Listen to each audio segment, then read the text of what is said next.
The sea was gray that morning. Not anything a poet might write about, but the color of old bones left too long in salt. The kind of gray that eats light, the kind that swallows sound. I sat in the bow of the little supply boat, trying not to look too long at the shape ahead. A black tooth of rock jutting from the Atlantic, crowned by a single thin tower. Sorrow's End Lighthouse, the government call sheet had said, though the locals had another name for it, Widow's Rock. The boatman, a leathery man with eyes that looked like they'd been carved from driftwood, steered without saying much. His name was Calder, and when he did speak, it was only to spit into the sea, or mutter something half-swallowed by the wind. After an hour of silence, I tried to make conversation. "Hell of a name for a lighthouse," I said. "Sorrow's End." He didn't look up. "It don't end there," he said, his accent thick and slow. I laughed lightly, but the sound felt wrong in the wind.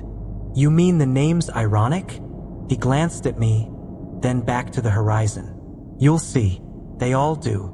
The engine coughed, and I swear the waves grew louder, slapping the hull with more intent. The island loomed closer. A hunk of stone veined with guano and lichens, its cliffs like the ribs of something half-buried. At its crown stood the lighthouse. Tall, narrow, granite gray. The lantern room capped with corroded brass that caught what little light there was. A single cottage squatted beside it, windows boarded against the wind. It looked like a tomb with a chimney. "Places automated now," I said, more to fill the air than for his benefit. "Just need to check the diagnostics." "1 month, they said." Calder chuckled, a dry sound like splintering wood. 1 month alone on that rock? Brave or stupid? "Maybe both," I said, though I didn't feel brave, just tired. I'd taken the job because I needed to disappear for a while, to put distance between myself and the ruin of my old life. A quiet place, I told myself. Somewhere I could think. Somewhere nobody would call. But as the island drew closer, quiet started to feel less like peace and more like burial. The boat scraped against the narrow dock, and Calder cut the engine. He helped me toss my gear up onto the stones, but his eyes never left the tower. "One keeper up there went mad," he said. "Richard Vance. Heard of him?" I shook my head. "Didn't think so. He was alone out there too, back when the light ran on oil. Had a wife, they say, one of the pretty types from the mainland. But she ran off with a sailor. When he found out, he put the lamp out." Calder's tone was flat, as if he were reciting something he'd been told 100 times. That same night, a ship called Sea Bride hit the rocks. I adjusted the strap on my duffel, not sure what to say. "They say the survivors came for him," he continued. "Dragged him out, made him dig his own grave right there on the island, near the base of the tower. They buried him alive while he was screaming for his wife." "Nice story," I said, forcing a smirk. "You tell that to all the new arrivals?" He didn't smile. "Just the ones who stay overnight." I looked up at the lighthouse again. The wind howled around the lantern room, and for a moment, I thought I saw movement. A figure leaning against the railing, coat flapping in the gale. But when I blinked, it was gone. Calder backed the boat away from the dock. "Tide's coming up fast. Good luck, keeper. I hope you won't repeat his gruesome fate." Before I could respond, he turned the boat and vanished into the fog. The island was silent except for the crash of waves and the low rhythmic hum of the generator somewhere inside the cottage. I stood for a while, listening, until I could almost swear I heard another sound beneath the surf. Something softer, slower, like someone crying inside the stone. I told myself it was just the wind. I wish I'd been right. The first thing I noticed when I stepped into the cottage was how wrong the air felt. It wasn't just damp. It was heavy, stale, somehow like breath trapped in a closed room for 100 years. The smell of salt and rust hung over everything. Even the wood floors seemed to sweat. I left my duffel on the narrow cot and took a slow walk through what would be my world for the next month. The cottage was barely 3 rooms. A galley kitchen, a small sitting space, and the bunk room. The walls were paneled in gray timber that bowed inward, warped by decades of storms. Old black and white photos hung crookedly. Men in wool coats, staring straight into the camera with that dead Victorian sort of seriousness. I didn't need to check the plaques to guess one of them was Richard Vance. The adjoining tower connected through a short corridor lined with corroded pipes and wiring conduits. When I entered, my boots echoed like footsteps not quite matching mine. The lighthouse interior was tighter than I expected, a spiral of cast-iron stairs that groaned under my weight. Dust motes turned lazily in the slanted light, filtering through the small windows. When I reached the top, I stepped into the lantern room and froze.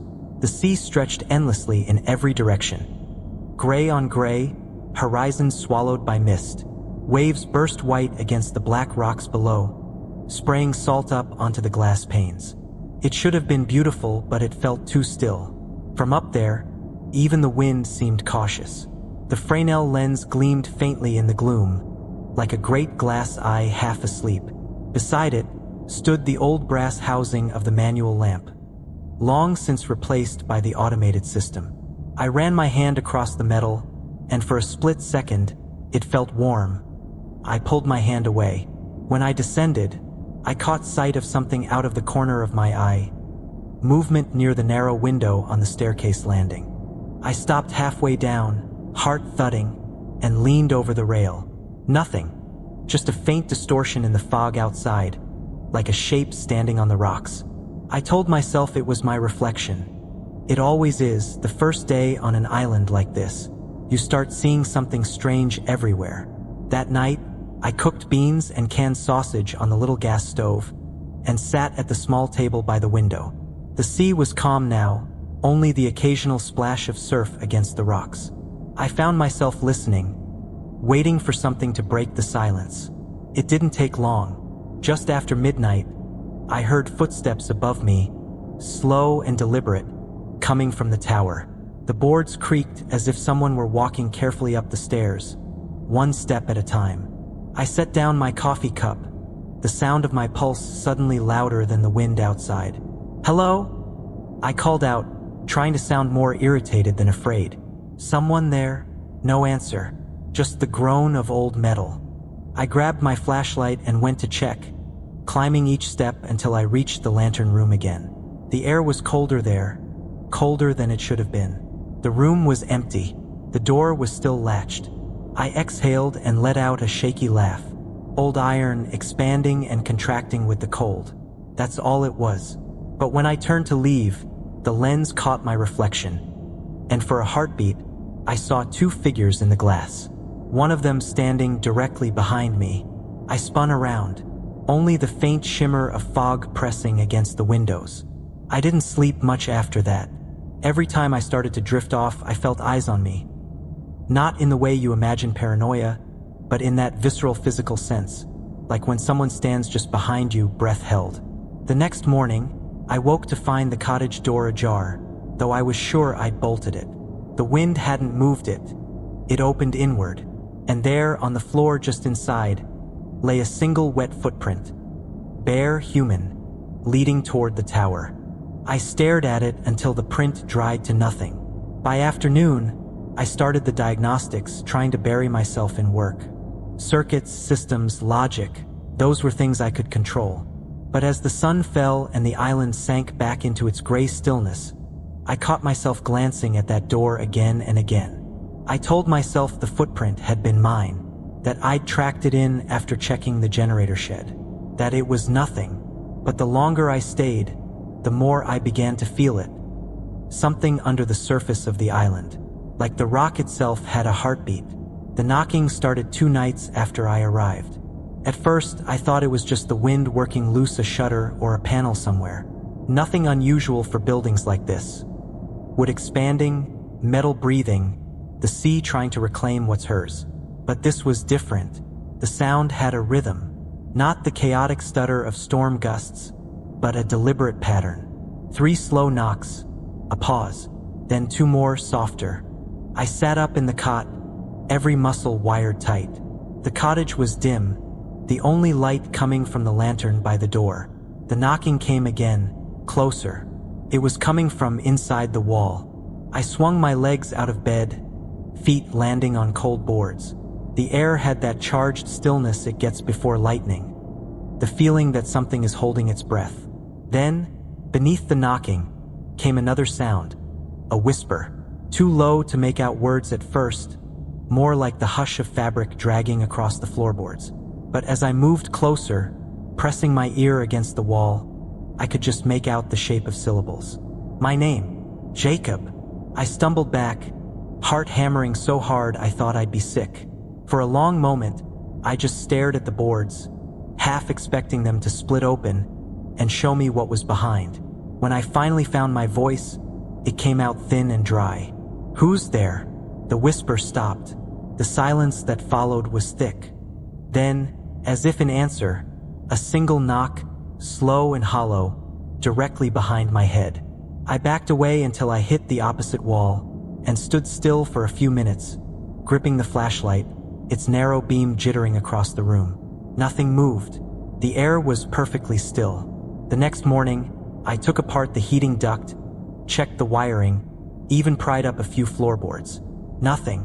The knocking returned around midnight, fainter this time, as if whoever or whatever was doing it was testing me. The whisper followed soon after, drifting along the corners of the room, not loud enough to pin down. "They died because of me." I froze. The words were clearer now. A cold sweat broke along my back. "Who?" I whispered before I could stop myself. A pause. Then, just beneath the hum of the sea, a sigh that seemed to seep from the wood itself. "The men on the rocks." I sat awake, notebook open, trying to make sense of it all. The pattern of knocks. The words. The smell of salt that grew stronger whenever I turned off the light. Around 2 in the morning, the whisper came again. Right by my ear this time, as if someone were leaning close enough to fog the glass of my lantern. "I am still here, Jacob." I turned, light swinging wildly across the room. For an instant, I saw a wet handprint on the wall, sliding downward, leaving a streak of brine. By the next morning, I'd convinced myself I was being ridiculous. Sleep deprivation, isolation, the sea's constant drone. Those things mess with your head. The human mind can make music out of static if you leave it alone long enough. In the middle of the day, the air had turned cold and colorless. The wind had picked up from the east. I decided to go up the tower, check the systems, tighten any bolts the salt air might have loosened. Do something useful, I told myself. The stairs spiraled upward, narrow and steep, the iron slick beneath my hands from condensation. I carried my tools and a portable monitor to check the automation logs. First, everything looked fine.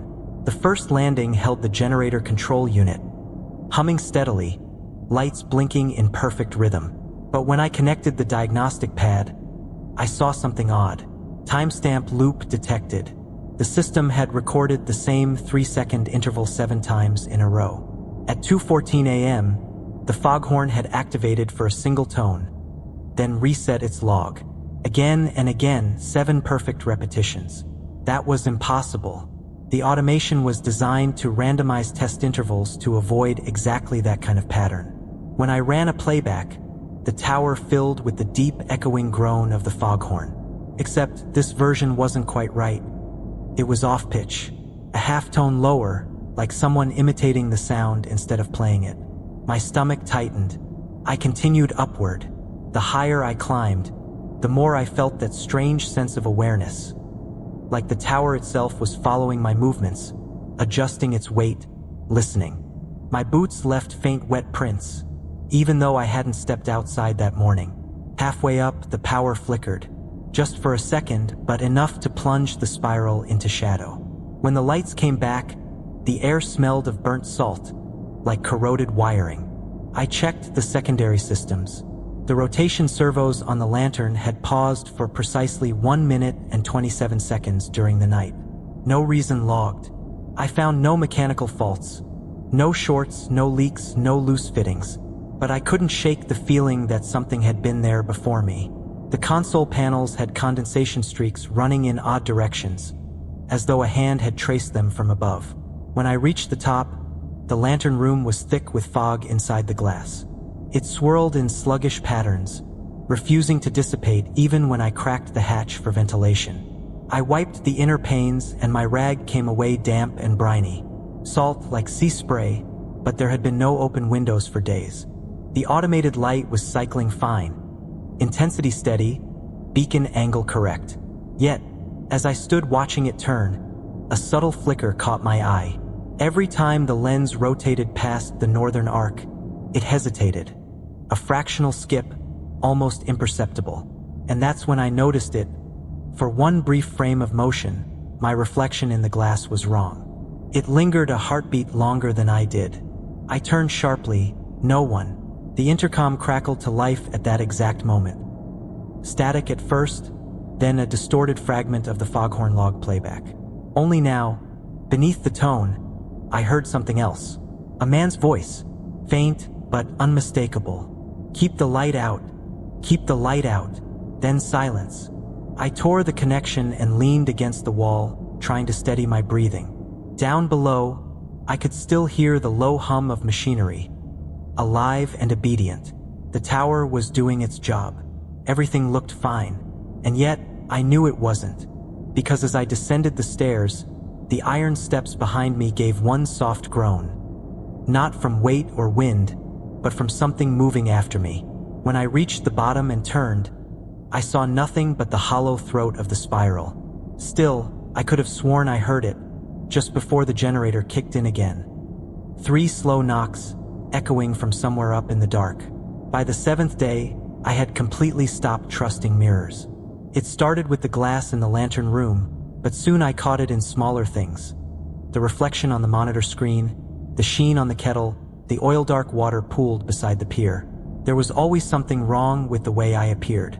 Not grotesque, not obvious, just delayed, slightly misaligned, like my reflection had forgotten its cue. I kept trying to distract myself with more work. System diagnostics, generator maintenance, cleaning the lens, but everywhere I went, I caught that flicker of wrongness just at the edge of sight. The sea flattened to dull pewter, and a thick wall of fog began to roll toward the island from the west. It didn't move naturally. It advanced in a straight line, like a curtain being drawn shut. Within minutes, Sorrow's End was swallowed. The air grew heavy and wet, the kind of damp that crawls under your skin. I turned on the lantern manually, letting the beam cut through the haze. Its white cone caught nothing but drifting vapor, but at least the hum of the motor gave me something to focus on. I stayed there for a while, watching the light sweep the fog, when I noticed the reflection again. In the curved glass of the lantern, just behind my own shoulder, stood a gaunt man. His figure was faint, like an afterimage burned into the glass. He wore a heavy oilskin coat and a keeper's cap, both tattered and dark with age. His head was tilted, just slightly, as though he were studying me with quiet disapproval. I spun around. The room was empty. My pulse hammered against my ribs. The wind outside howled, rattling the steel joints, and for a moment, I thought it was laughing. I forced myself to look back at the glass, and he was still there. Same coat, same hollow stare. Only now, his mouth had opened.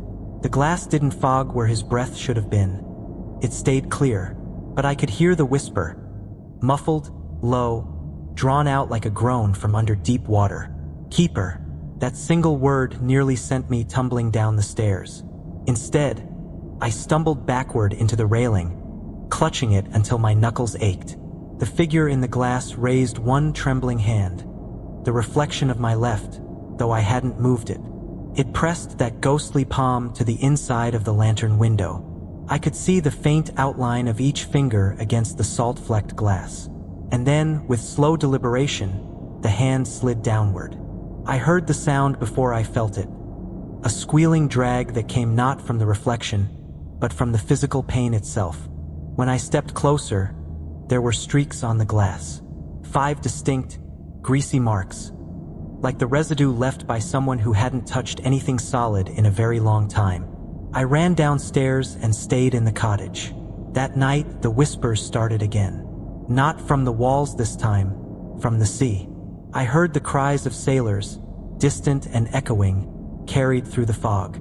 The automated foghorn blared once, then cut short, followed by a hollow silence that rang louder than any sound. When I went to the window, the fog outside was alive with faint glimmers, phosphorescent flashes that looked almost like lanterns. And just before I closed the shutters, I caught sight of a figure standing on the rocks below the lighthouse. Too thin, too still, too patient to be anything human. He was looking up at me, and in that moment, though the distance between us was easily 50 yards, I knew what he whispered. "Jacob, keep the light out." I wasn't sure what was real anymore. The fog hadn't lifted since the night I saw the man on the rocks. It pressed against every window, thick as wool and just as soundless, muting the sea, the gulls, the world itself. When I stepped outside, I could taste it. A sharp metallic salt mixed with rot, like the breath of something that had been underwater too long. Inside the cottage, the silence was no better. The systems hummed softly, the lights flickered from power fluctuations, and sometimes, at the edge of hearing, I caught the faintest murmur of something not mechanical. It started with the foghorn. The automation console showed no alerts, but the horn began sounding at strange, uneven intervals. Not the steady rhythmic pattern it was programmed to maintain, but a broken, stuttering call. 2 short blasts, one long, then silence. Then again in reverse. It was wrong, dangerously wrong. Ships used those patterns to orient themselves. If someone followed that signal, they'd think the coast was clear. They'd turn directly toward Widow's Rock. I was halfway through checking the system when I heard a voice, buried inside the horn's moan, like something being dragged across the air itself. "Jacob." I froze. The horn sounded again, softer, almost questioning. "Jacob, help me." I slammed the power relay, cutting the horn entirely. The sudden silence made the blood rush in my ears. I sat there for a long time, waiting for something, anything to move or speak again. But the island had gone still. Later that night, the voice returned, through the intercom. The internal communication system wasn't supposed to pick up external audio.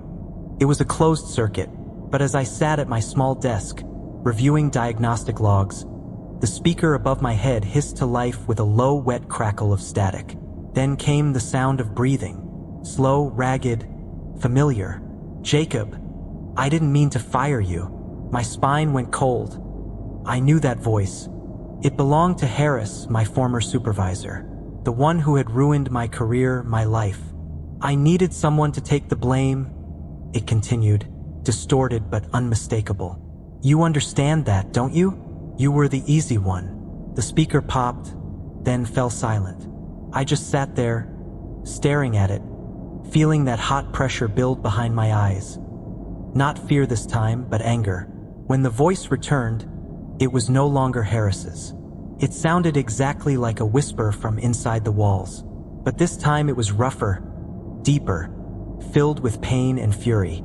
"You let them die before, didn't you? The ones at your last job. You walked away and they burned for it." That hit me like a gut punch. I try not to think about the refinery, about the explosion, about how management pinned the blame on me for a system failure I'd reported weeks earlier, about the 5 names I still saw sometimes when I closed my eyes. I bolted from the chair, nearly knocking it over. "That's not true," I muttered. The intercom was dark, dead, but outside, beneath the storm-colored glass, the foghorn had started up again. Faint, broken, but pulsing with a rhythm that matched the voice. I stepped out onto the walkway, wind biting my face, and listened. The horn cried thrice, then between the blasts came something else. Laughter. It was coming from the tower, echoing down the spiral stairs like the sea itself was mocking me. I could hear footsteps pacing above, heavy and dragging. Then a door slammed. I ran back inside, took the stairs 2 at a time, but when I reached the lantern room, there was no one there. Just the sweeping beam, the fog, and that faint smell of salt and decay. The temperature dropped so fast my breath fogged the air. I felt something cold brush past me, like fingers grazing the back of my neck, and for an instant, I saw movement in the reflection on the glass. The man stood inches behind me, gaunt, with hollow cheeks and a wild beard that looked as though it had been soaked in seawater. His coat was old, heavy and oil-stained, buttons green with corrosion. His eyes looked hollow, as if filled with smoke. He leaned close. A hiss vibrated through the metal walls. "Do not interfere with me." The beam flared, bright enough to sting my eyes. When my vision cleared, he was gone, and every system in the tower had reset itself, unprompted. The fog never left. It only thickened, a deliberate strangling of light and distance. By morning, even the horizon had vanished. The air itself felt too heavy to breathe, as if the sea had boiled up to swallow the sky. When I stepped outside to inspect the generator shed, my boots sank into mud that hadn't been there the night before. Widow's Rock was all stone and salt. Nothing ever softened here, but now it felt like the island itself was rotting. The granite slick with something black and glistening, smelling faintly of oil and blood. I should have gone back inside, but I heard something through the fog. At first, it was only a low murmur, like the distant groan of surf over the shoals. Then came words, hoarse, choked, desperate. "Help! Pull us in." I stiffened, staring out toward where the ocean should have been. At that moment, I saw them, shapes moving in the mist, faintly glowing. Pale, shivering outlines of men clinging to the invisible rigging of a ship that wasn't there. Their mouths opened and closed in silent agony, their fingers clawing at air, their eyes wide with the last memory of drowning. The sound hit me all at once. The crack of splitting timber, the shriek of metal against stone, the chaotic scream of men being dragged beneath the waves. It was repetition, a phantom playback of something real, the wreck of the Sea Bride. And above it all, like a conductor over an orchestra of the damned, came his voice. "Richard Vance. You see it now," he said. His voice filled the fog like a presence pressing on my chest. I wanted to be with her until the grave, but she said she loved him more.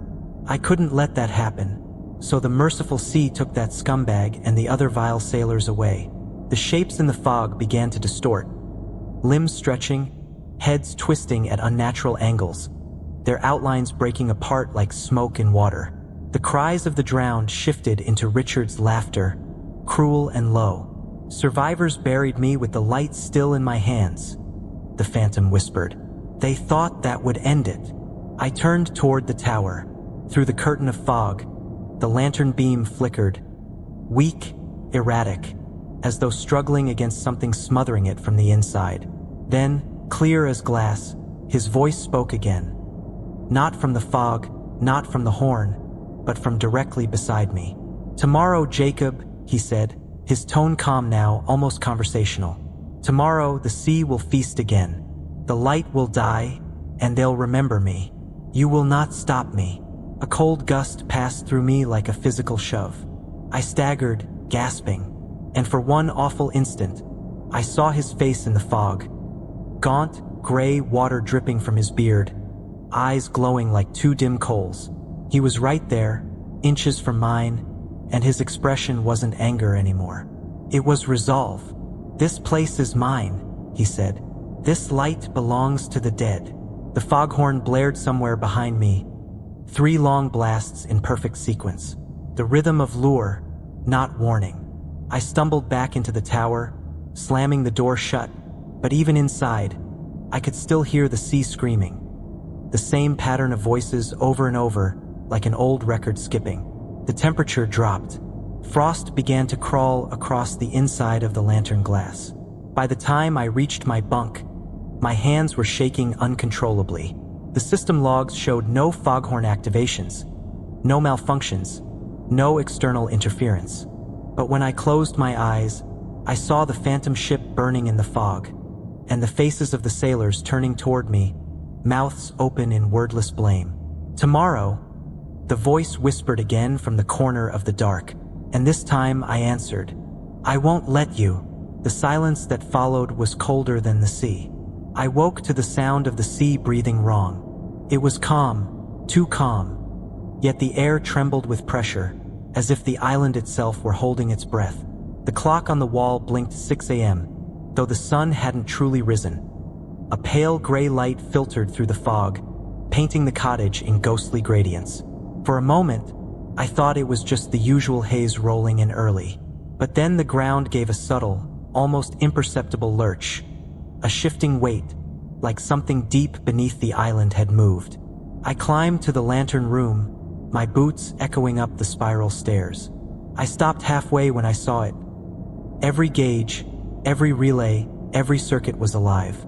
The lighthouse's automation had engaged itself. Levers I'd locked were pulled down. Switches I'd disabled were humming again. "System online," the intercom whispered in Richard's voice. "Calibration complete. Visibility low. Estimated collision course, 90 minutes.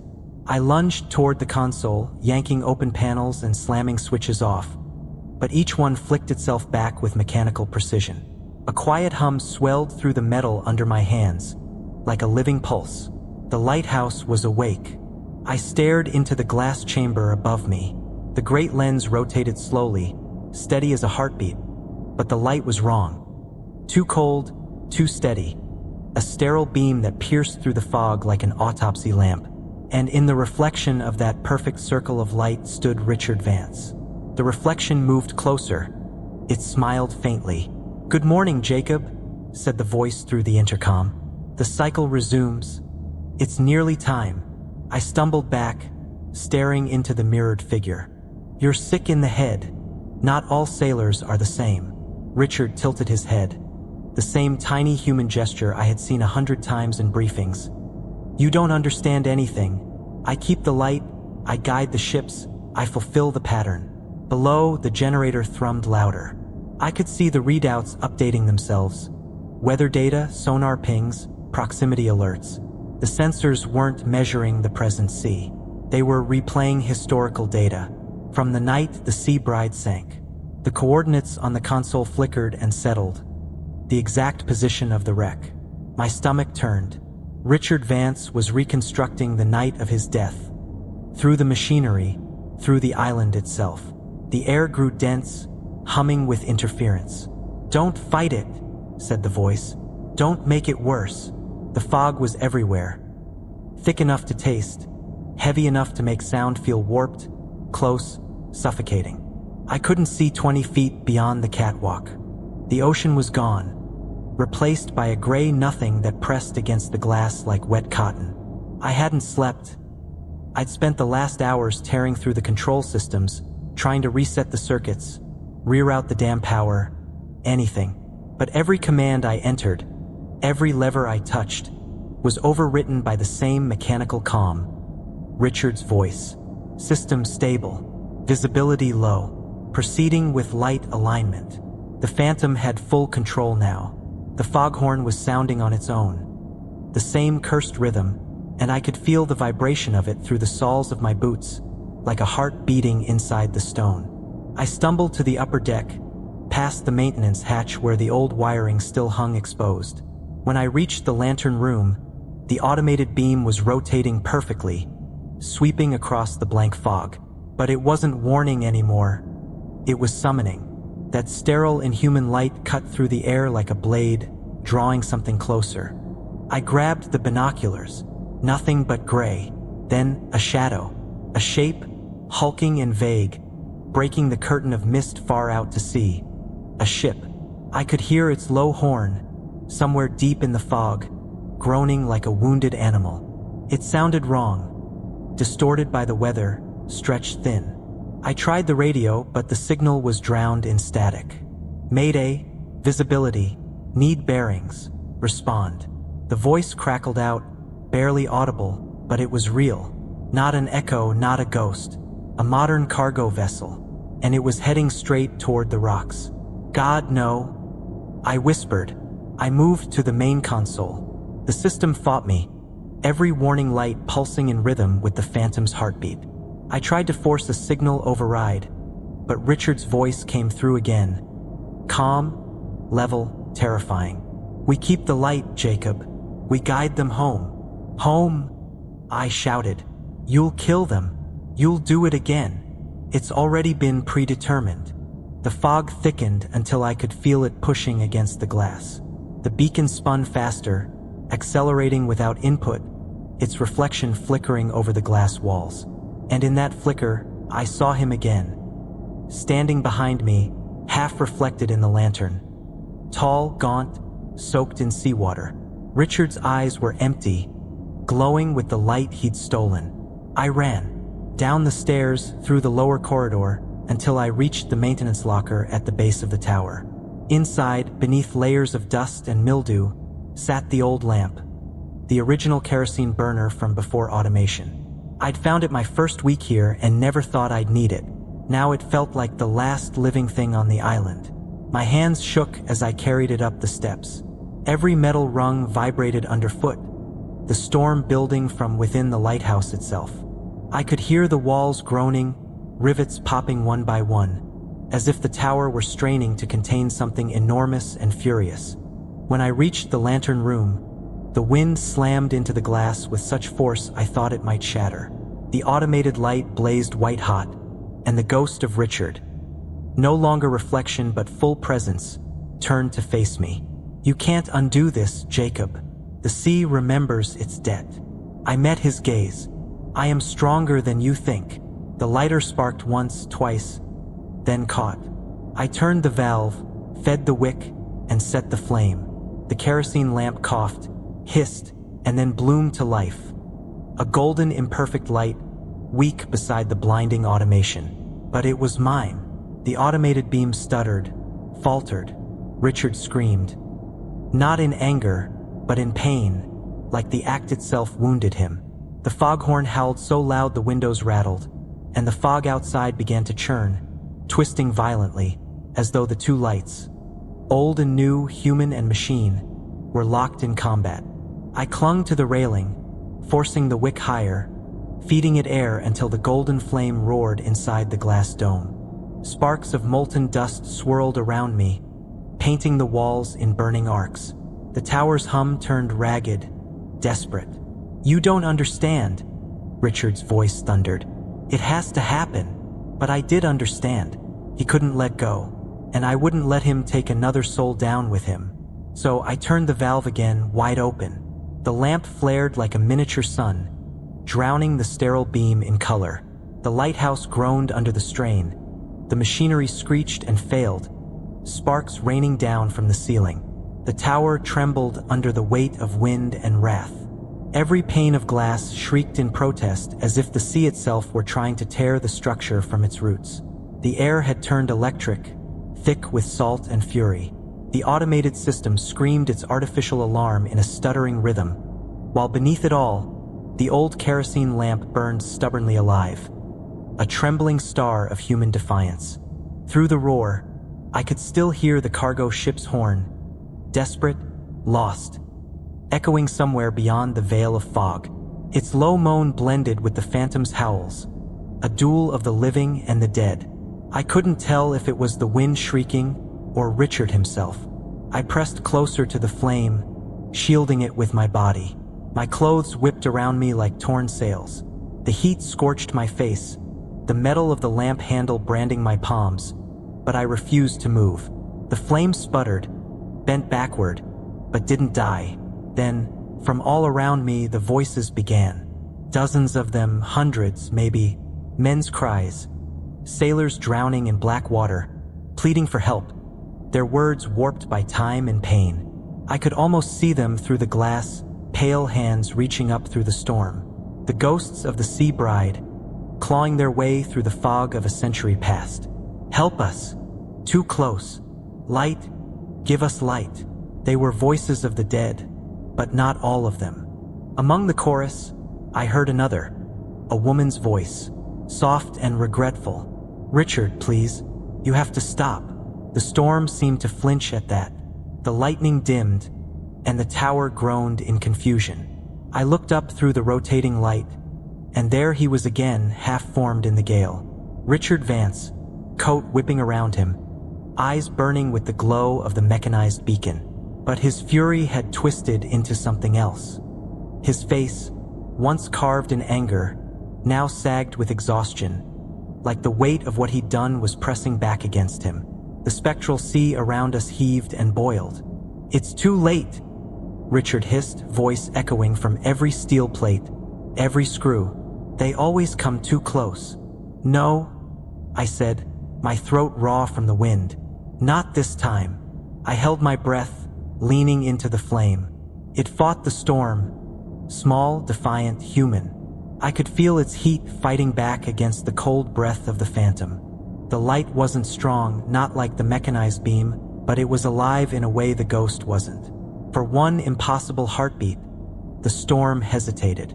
The fog thinned, not gone, but rippling, uncertain. The kerosene flame blazed upward, golden light spreading through the glass dome like sunrise breaking through winter. It reached the fog, touched it, and the mist peeled back. There she was, the cargo vessel. Massive, dark, the bow cutting the surf just yards from the rocks. Her horn bellowed once more, this time in recognition. I saw her wheel turn, the engines strain. The water exploded against the cliff face, but the hull swung wide, scraping past the edge of Widow's Rock. Safety. For a moment, everything was silent. The scream struck my eardrums. It was him, Richard Vance. His form collapsing, unraveling in the same breath the vessel escaped. His voice became the storm itself, a wail that wasn't anger anymore. It was grief. 100 years of failure and regret shrieking out of the air, shaking the glass until the entire lantern room rang like a bell. "You don't understand. She left me. She lied. I can't." The words dissolved into sobs, then into mere wind. His outline flickered, breaking apart into threads of blue-white light. The air around me softened, the pressure lifting like a weight sliding off the chest of the world. Outside, the sea began to calm. The waves fell into rhythm again. Not gentle, but natural, alive. The fog retreated, curling away in tatters. The air tasted clean for the first time in weeks. I sank to the floor beside the lamp. My knees were shaking, my ears ringing with the sudden silence.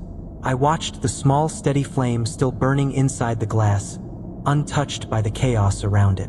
For the first time since I'd come to sorrow's end, I could see the horizon. Pale gray, endless, empty. The cargo ship was just a silhouette now, moving steadily towards safety, its engines humming like a promise kept. The ghost was gone. For now. But the tower still felt inhabited. Like the walls remembered him, or maybe, like part of him had sunk too deep to leave. I thought I heard one last whisper carried through the draft. Something almost human. "Why am I such a failure?" Then nothing. Only the sigh of the ocean, the steady flame, and the sound of my own trembling breath. I looked down at my blistered hands, blackened from soot and salt. The automation panel was dead, the circuits fried.